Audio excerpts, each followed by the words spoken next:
Hi everyone, this is my third time trying to do this recording, so hopefully third time's a charm. How is everyone doing? How is your healing journey progressing? What strides have you made? What are you struggling with? What are you learning? All that. It's good to reflect on everything along your journey, because it will help you just be honest with yourself, be patient with yourself, share what you're experiencing, and let us all rally around one another, just to share our support. So, healing, guys. I was thinking about, we talked about becoming aware of what you need to heal, getting to know yourself,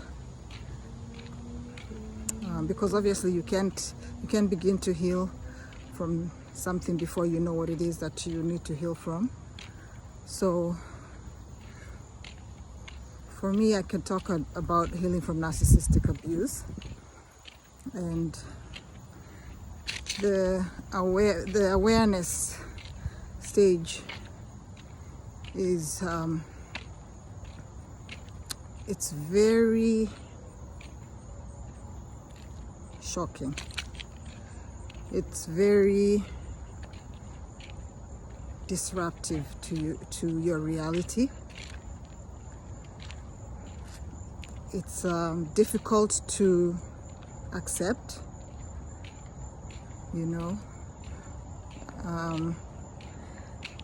for those of you that have been through narcissistic abuse, especially for many years, along with in a relationship that lasted a long time, you are going to, when it gets to the point of realization that you've been experiencing abuse, and with your body going through all of the effects of the abuse, health, deterioration of your health, in all areas,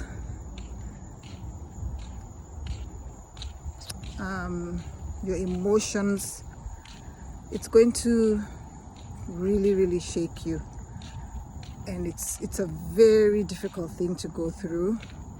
If you've gone through narcissistic abuse and healed and come out on the other side, you know what I'm talking about,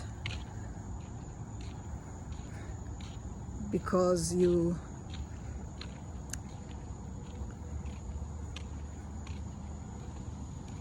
come to the end of yourself, and now have to start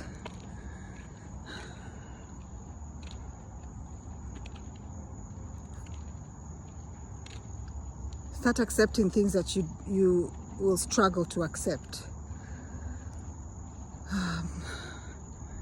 So guys, in this stage, I think I just want to talk about, once you're there and you're dealing with this, you're going to need to really focus on yourself, and that's going to be the first thing that you'll need to do. You're going to need to really focus on yourself, because you'll realize that during the abuse and the time that has led you here, and just probably based on part of it being the type of person you are, your personality, your caretaker, maybe it just comes naturally for you to put others' needs before yourself, especially those that are close to you and that your loved ones, pouring into them, doing for them, loving them, and neglecting yourself in the process. So you're going to have to make a very intentional decision to focus on yourself.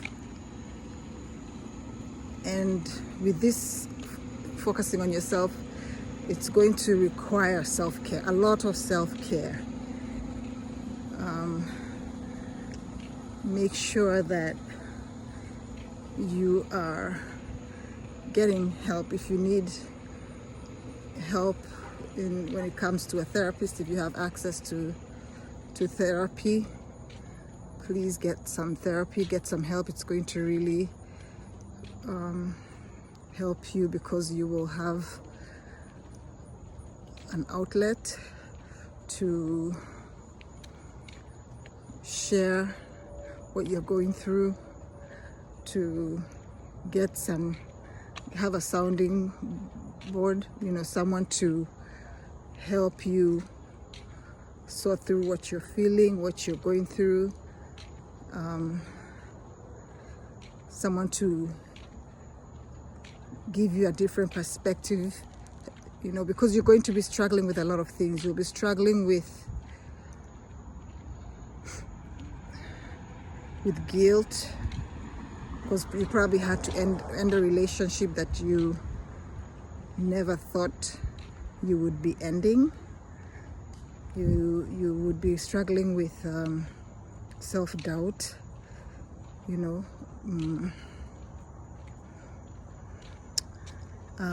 loss. You'll be struggling with loss.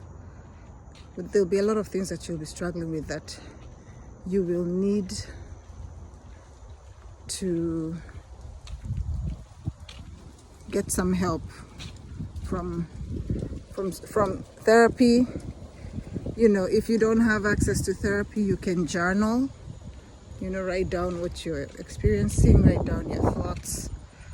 You can, if you have someone that's close to you that is supportive of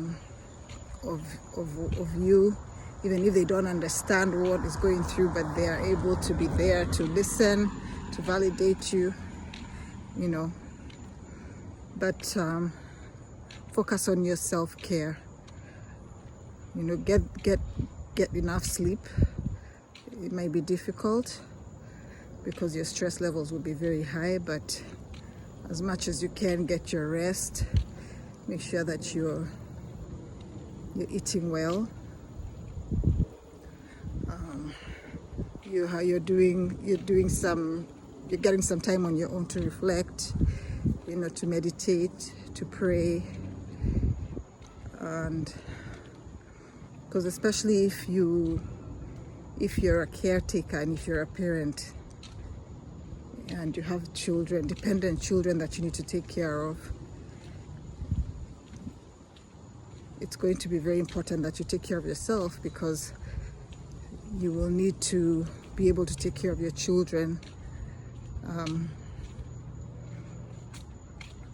who, if they're affected, who most likely are affected by what you're experiencing, and will be needing your support. So for me, I went to therapy.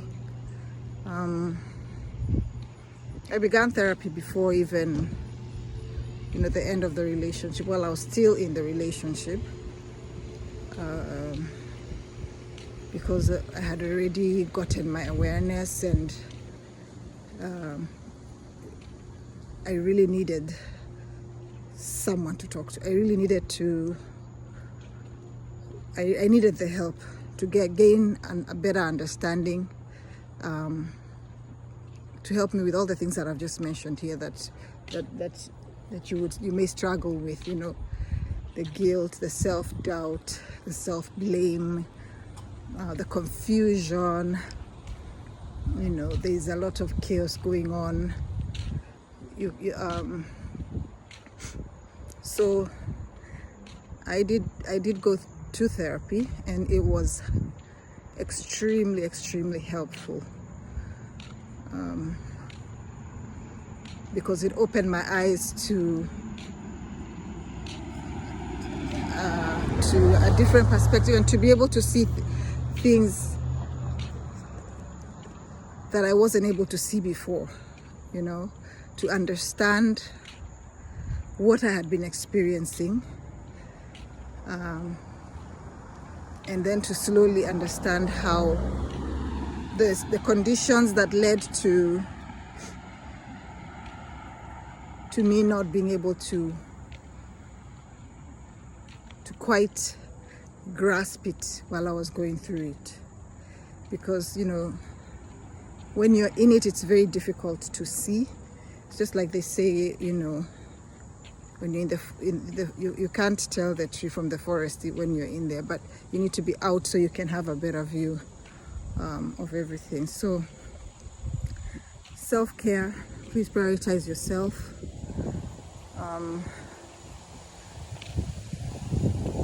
And take one day at a time. Take one day at a time.